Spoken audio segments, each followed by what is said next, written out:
Sa panahon ngayon, hindi lang sa Pilipinas kundi sa buong mundo, marami ang ginahasa o pinagsasamantalahan ngunit hindi nakamit ang hustisya.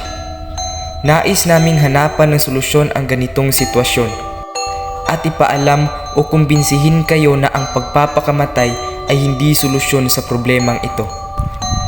Mahalagang malaman ng mga tao ang tungkol sa sexual na panliligalig dahil kapag alam ng mga tao ang lahat tungkol dito, mapipigilan nila ito. Alam nila kung ano ang maaari nilang gawin upang maiwasan o matigil ang sexual na maling pag-uugali at kung anong mga legal na remedyo ang magagamit sa mga biktima. Ang pagsasanay sa sexual harassment ay tumutulong sa kanila na mas maunawaan ang mga hangganan upang maging mas magalang sa lahat ng kanilang mga kasamahan. Abangan.